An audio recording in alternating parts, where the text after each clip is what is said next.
welcome to Web of Stories. My name is Melinda, and I am here with my August book haul revisit. Usually these posts go up early or later in the month, but I'm going to have a dead week this month because I'll be traveling, so it's going up now.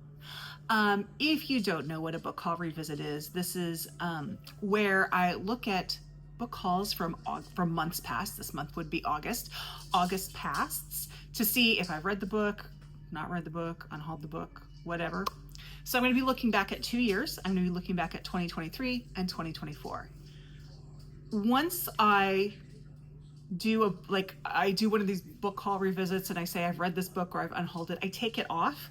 So I will link the book haul revisit I did for last August. So you will see all of August 2023 on that one. But starting on August 2023, this year, I'm just going to show the books that were still on my TBR after I did last year's book haul revisit. And then 2024 is the whole thing. Does that make sense? I hope it does. Also, I am not going to go chase down all these books. I'm just going to put pictures of them right there. Okay? So, oh crap, I have to count. I'm in August 2023. 1, 2, 3, 4, 5, 6, 7, 8, 9, 10, 11, 12, 13, 14, 15, 16, 17, 18.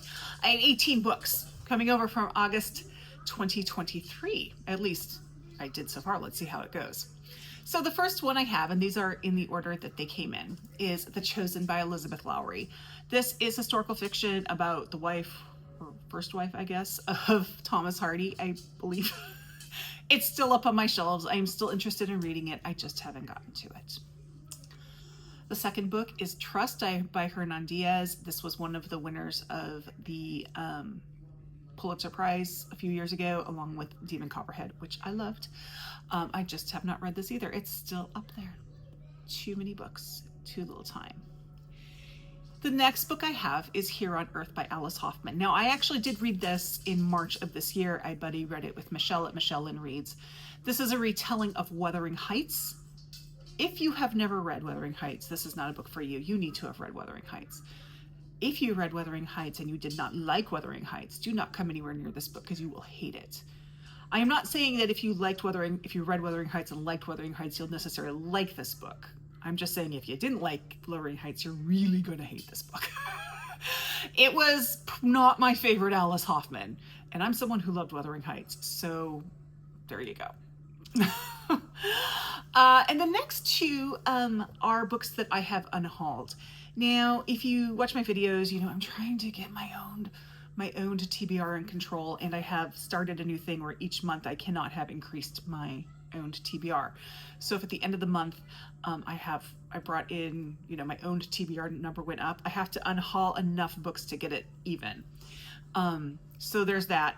Also, in 2023, I apparently had great lofty ideas of reading the Booker long list.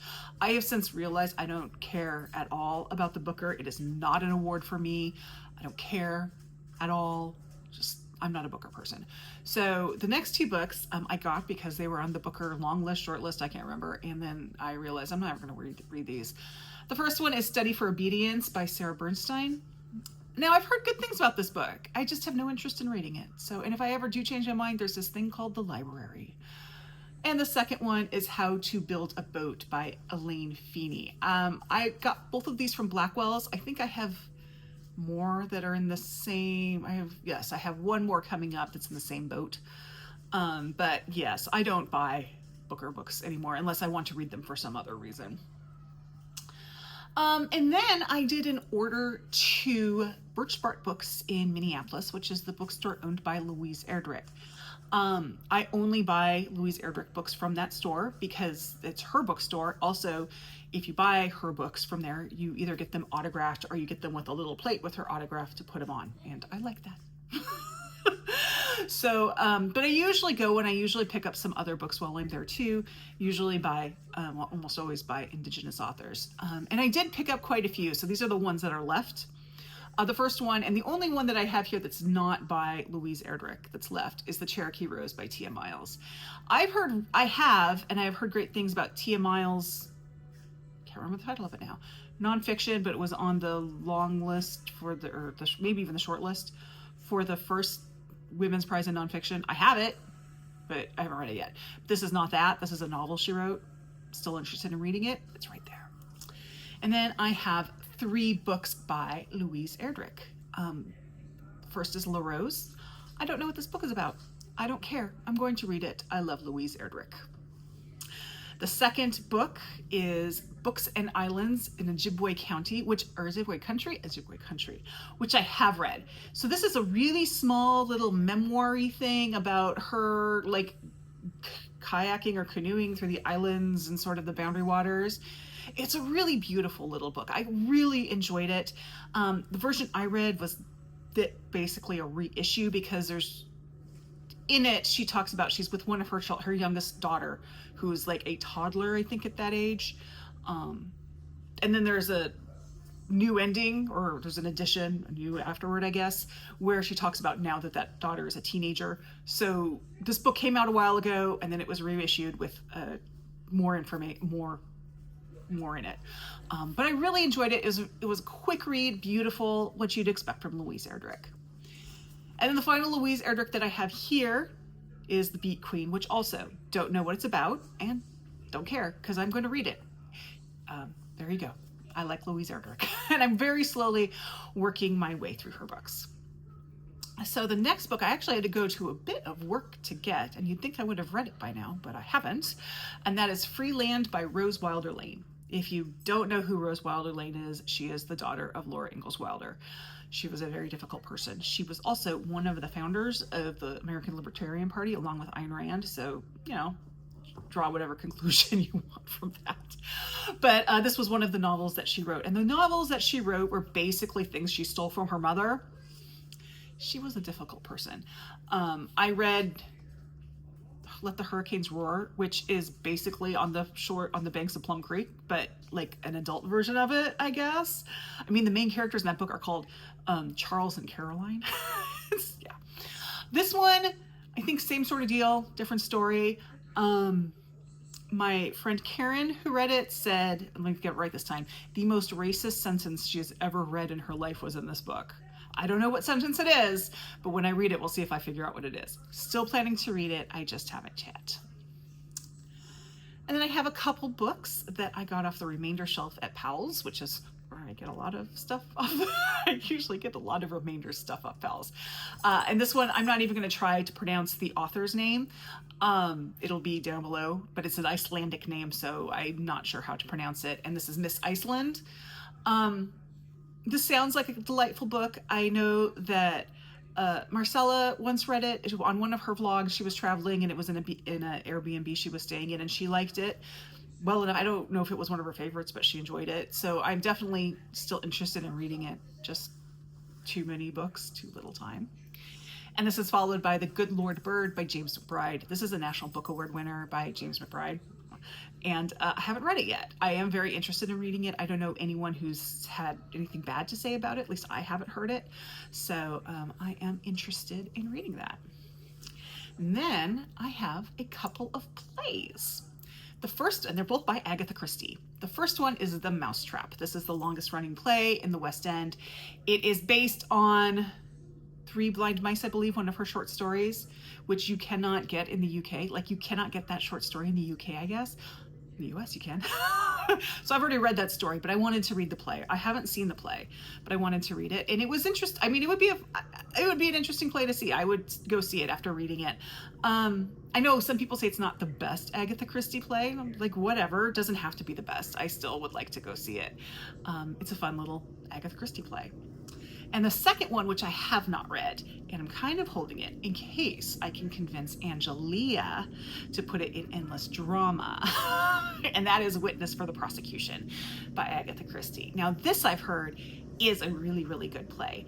In fact, my friend Susan, who was an attorney, told me in one of one of the professional organizations she was in, gave a list of like the best legal shows, movies, plays, whatever to watch, and number one was Witness for the Prosecution.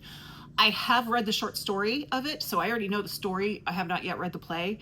I would love to see the play. I can probably easily see the movie, but I think I'd like to read the play first before I see the movie, which is why I haven't done that yet. But Angelia would be a good entry for Endless Drama. A little hint, hint. And then I have a couple other books that I got from indie presses. I believe these were all from Tin House, but I'm not sure, so don't quote me on that. Actually, I'm not sure any of them are from Tin House. I just know that I did an order of books that were Tin House books, and I think it was this order. The first one is Half-Life of a Stolen Sister by Rachel Cantor. This is, if you can tell from the cover, is a novel about the Brontes. I had pulled it out to read for March of the Moors this year, but then I found Anne Bronte Nightwalker, which was Anne Bronte as a vampire, and I read that instead, and I have no regrets. No regrets. I mean, Bronte, vampire-themed Bronte fanfic. But I still have this book, so it may come out in March of this year, March of the Moors, which will happen again, and I'm going to be co-hosting it with Emily at Novelle Novels this year, so, because she was doing we had Great Minds Think Alike. We both did a Bronte event the same month, so we're just going to do the same event. We're going to join forces. The next one I have is Dancing into the Light, an Arab American Girlhood in the Middle East by Kathryn K. Abdul-Baki. I'm not really sure much about this, but I do like memoirs, and it is still on my shelf. I'll get to it eventually. And finally, I have another memoir, and this is The Rooster House, My Ukrainian Family Story by Victoria Belin. This one actually ended up on one of my 10 best novels of 2024. I really enjoyed this. Victoria Belin was born and spent her early life in Ukraine before she came to the United States. Her parents had divorced, but they came to the United States separately from her. Oh, something weird about that. As an adult, she's living in Europe again, and she decides to kind of reconnect with her grandmother who's still there, and she goes and she spends a lot of time in Ukraine. This happens about the time that I don't think it was the first time, but the time before last that Russia invaded Ukraine. So there's a lot about the history in Russia, but also a lot of like leftover stuff from World War II. Really interesting, really enjoyed it. I would highly recommend it. I know some people say, I really want to read something by Ukrainian authors. And I'm like, here you go. Read The Rooster House. So there you go. So out of those 18 books, 1, 2, 3, 4. Oh, I did skip one. The other Booker one that I got rid of is Pearl by Xian Hughes. Just no interest in reading it. I do know that Jennifer Loves Books listened to the audio of it and said it was fairly good. So if I change my mind, I can always get the audio. So there you go. Of the 18 books, 3, 4, 5, 6, 7. 7 are read or unhauled. So I am only moving 11 forward to next year. Now let's look at 2024. As this is the first time I've done a revisit of 2024, I haven't removed anything. I also haven't bothered to count yet, so let's do that. 1, 2, 3, 4, 5, 6, 7, 8, 9, 10, 11, 12, 13, 14. I have 14 books on here. Let's see how many I still have on my TBR. The first book I have is an audiobook that I got for the BookTube prize, so obviously I've listened to it. It also was quite a hit. It was also on my 10 best nonfiction books of 2024, and that's Master Slave Husband Wife by Ilyon Wu. This is really almost an adventure story about an enslaved couple who were able to escape by, the woman was she could pass, but she disguised herself as like a disabled young man, and then her husband was his slave, and that's how they were able to get to Philadelphia or Pennsylvania, and then their story continued. It's a pretty amazing story. I'm surprised there hasn't been a movie of it, or that it's not better known than it is. So but I really enjoyed it. That was Master Slave Husband Wife. And then I have a little Amazon original story. This is The Bookstore Wedding by Alice Hoffman. This is part of her Once Upon a Time bookshop series. It's very sweet. I liked it. I thought it was going to be the third in a trilogy, but the fourth came out, so much for a trilogy. But I enjoyed this. It's very sweet. Read it in half an hour. There you go. If there's going to be a fifth one, I'll read it. There you go. Okay. I can go over here. Okay, then I have my book of the month book, which for August of last year was Hera by Jennifer Saint. It is still on my high priority shelf over there. I probably should prioritize it for 2 reasons. 1, it's a big book, so it would count for Big Book Summer. But 2, I know my daughter would want to read it, so because she's like Greek mythology crazy. So hopefully I'll get to that one sooner rather than later, but no promises. I have at least one essay collection. This one is The Mother of All Questions by Rebecca Solnit. I have a collection. I have a pile of essay collections to read. I just have kind of stepped away from it for a little while, but I will get back to it. I've read Rebecca Solnit's writing before. I don't think I've ever read one of her books, but I've read her writing before, and I think she has a lot of great things to say. So I am interested in reading this still. And then I have another one that I've got to be honest is a little bit on the edge. I'm keeping it on here for now. I don't know. But this is A Line in the World, A Year on the North Sea by Dorthe Norse. This is the translate from the Danish, I think. I don't know. I don't know if I'm going to read it. A lot of people I know have made connection between that and The Salt Path by Rainer Wynn, which has been on hold for other reasons. And I just don't know if this book's going to work for me. So it's there for now. We'll see. And then I have a Kate Atkinson book that I picked up at my little library used bookstore. And that's Transcription. I don't know what it's about. World War II, I think. Not sure. But it's Kate Atkinson. So, I'll get to it. Then I have a couple of short story collections. The first one is Mystery Lights by Lena Valencia. I read this last year. I think it was last year. This is a very weird collection, or I should say it's a collection of very weird stories. I like weird stories. I did like this. A lot of it is set in the American Southwest, which is a place I spend, I guess, a fair amount of time. My father lives in Arizona. So a really great sense of place. I enjoyed it quite a bit. But, you gotta be okay with the weird. And I am okay with the weird. So there you go. And then I have one that was recommended to me by Maria Andrea at Books of Boca Dios. I still have not read it, but it is still on the pile of short story collections. And that's Brownsville by Oscar Cásares, I think. This is set near where she lives. And she said there's good local color. So I'm interested in reading that one when I get to it.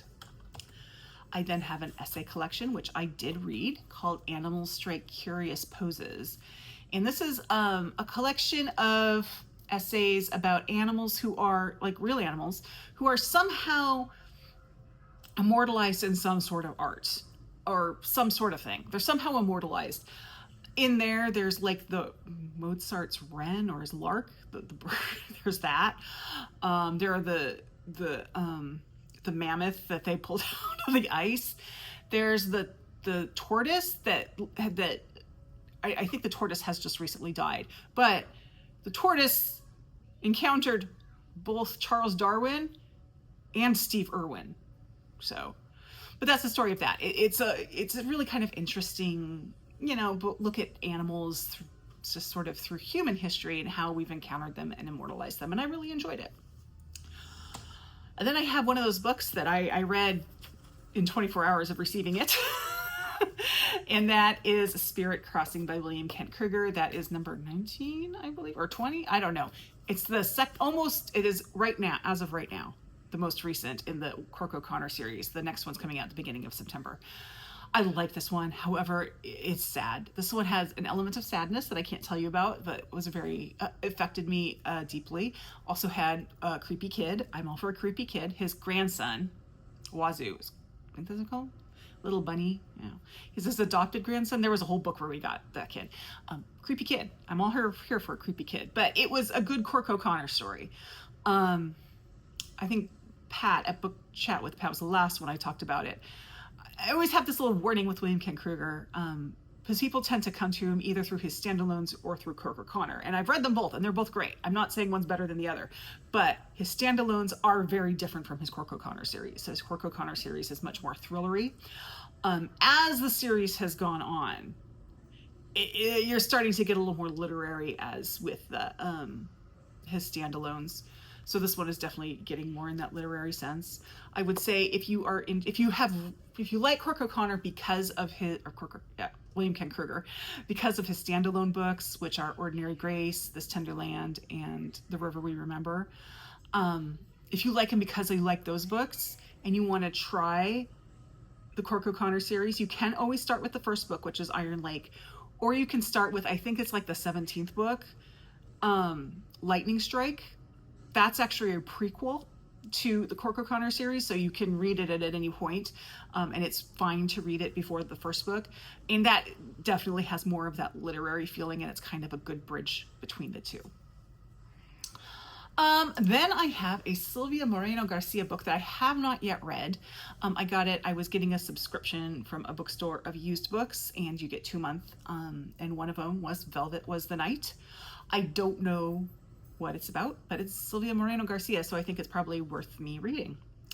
The other book I got for them was The Auction by Tom Galvin, which I have unhauled. In one of those, I need to unhaul books to get that number to 0 at the end of the month thing. Just as, you know, it just didn't make the cut.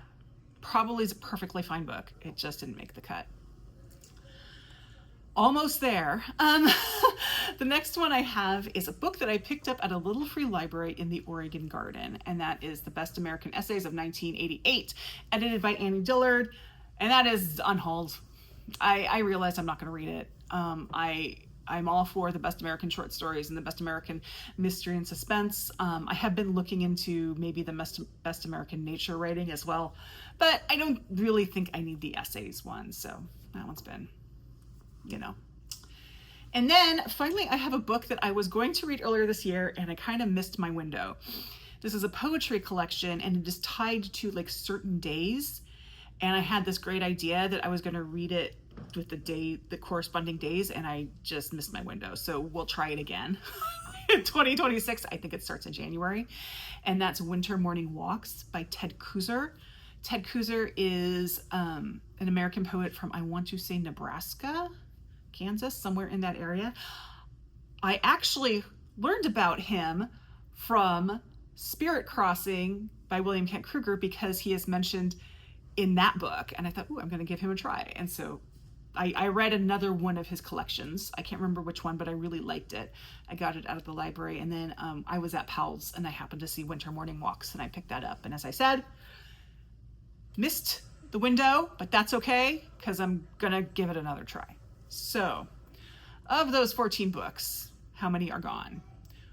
1, 2, 3, 4, 5, 6, 7. So I read or unhauled half of them. That's not bad. So next year, you will see the books from 2023 and 2024 that, as of this video, are still waiting to be read or unhauled. But yeah, there you go. As I said, this is early this month. I'm planning for this to come out on August 7th. I will have my weekly wrap up on August 9th. And then I'm going to have a dead week. I'll be back the week after that. But yeah, so there you go. If any of these that I have on here that I still have after doing this sound interesting to you and you'd like to buddy read, please let me know. You can leave me a comment. You can send me an email. I've cleaned out my email, so I'm not getting a bunch of subscriptions and missing emails. I was having a problem with that. I was getting like all the Substack things were coming, and I'm like, I don't need Substack delivered to me when I can just read it. So now I'm much more likely to get your email. Sorry, my nose is itchy because that's what happens. So that's way you can also get me on Voxer. So honestly, to have kind of a conversation and set things up, email or Voxer are probably the best ways to do it, because if you comment on videos, like I can comment back and then you comment, but I might not see that other comment. So, or it might not stick in my notifications and I might lose it. So you know what I'm saying. You know, figured. Anyway, oh, didn't do teacher check. It says booktrovert. A person who prefers the company of fictional characters to real people. I think that's probably appropriate. Anyway, there you go. Like, subscribe, join my Discord. If you want to leave a comment but don't know what to say, leave me something purple to match my shirt. Thank you very much. I'll see you in the next video. Bye-bye.